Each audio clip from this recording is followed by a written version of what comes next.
The Dark Flower by John Galsworthy, Section 45. After that strange outburst, Lennon considered long whether he should speak to Oliver. But what could he say, from what standpoint say it, and with what feeling? Or should he speak to Dromore? Not very easy to speak on such a subject to one of whose turf all spiritual matters were so permanently worn. Nor somehow could he bring himself to tell Sylvia. It would be like violating a confidence to speak of the child's outburst in that quivering moment when she had kneeled and put her hot forehead to his lips for comfort. Such a disclosure was for Nell herself to make, if she so wished. And then young Oliver solved the difficulty by coming to the studio himself the next day. He entered with Dromore composure, very well groomed, in a silk hat, a cutaway black coat, and charming lemon-colored gloves.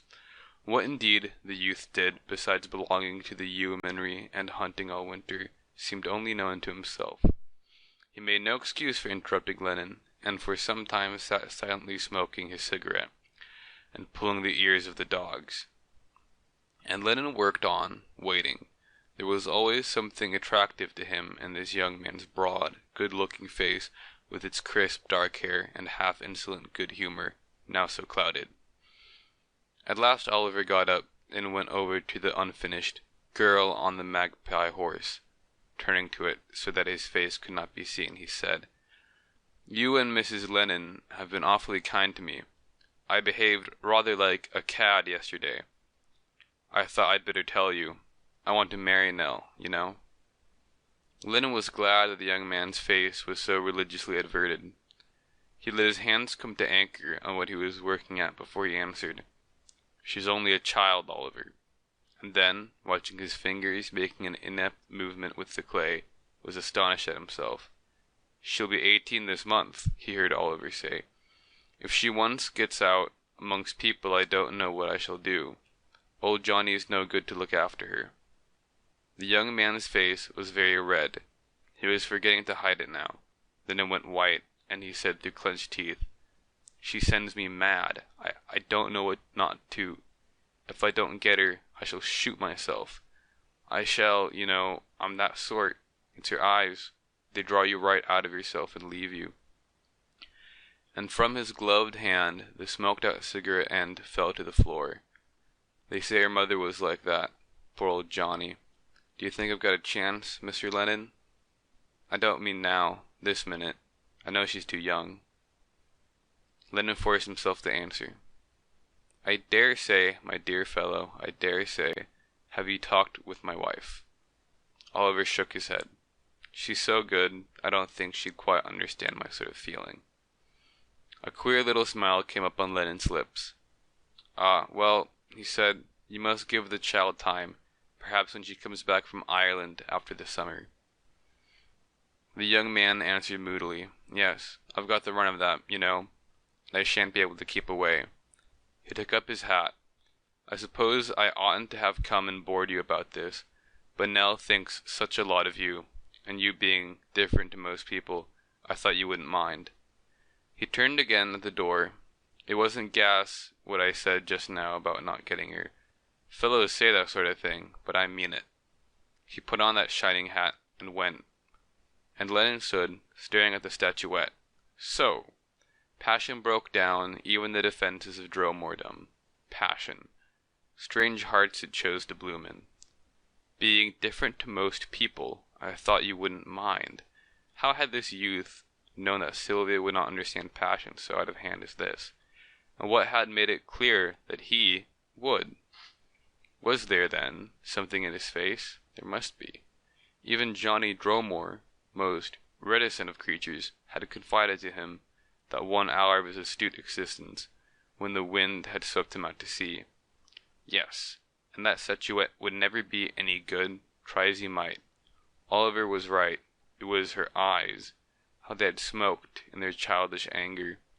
If eyes could be said to smoke, and how they had drawn and pleaded when she put her face to his in their still more childish entreaty. If they were like this now, what would they be when the woman in her woke? Just as well not to think of her too much, just as well to work. And take heed that he would soon be 47, just as well that next week she would be gone to Ireland. And that last evening, before she went, they took her to see Carmen at the opera.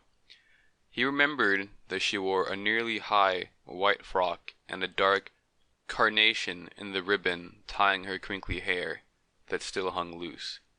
How wonderfully entranced she sat, drunk on that opera that he had seen a score of times, now touching his arm, now Sylvia's, whispering questions. "Who's that? What's coming now?" The Carmen roused her to adoration, but Don Jose was too fat in his funny little coat, till, in the maddened jealousy of that last act, he rose superior. Then, quite lost in excitement, she clutched Lennon's arm, and her gasp, when Carmen at last fell dead, made all their neighbors jump. Her emotion was far more moving than that on the stage.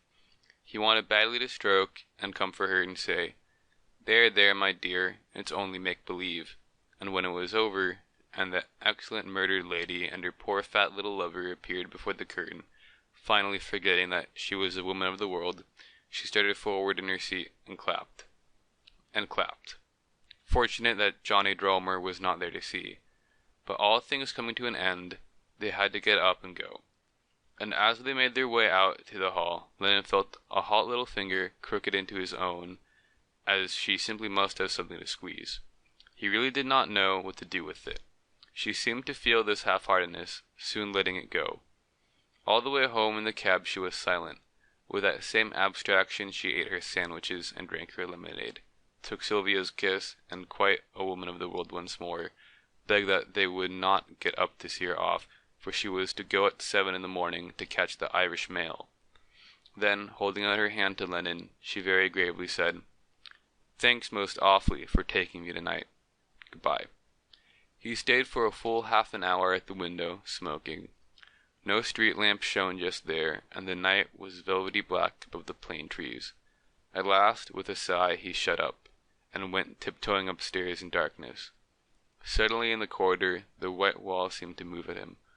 A warmth, a fragrance, a sound like a tiny sigh, and something soft was squeezed into his hand. Then the wall moved back, and he stood listening. No sound, no anything. But in his dressing room he looked at the soft thing in his hand. It was the carnation from her hair. What had possessed the child to give him that? Carmen. Ah, Carmen. And gazing at the flower, he held it away from him with a sort of terror. But its scent arose, and suddenly he thrust it, all fresh as it was, into a candle flame, and held it burning, writhing till it blackened to velvet. Then his heart smote him for so cruel a deed. It was still beautiful, but its scent was gone, and turning to the window, he flung it far out into the darkness. End of section 45.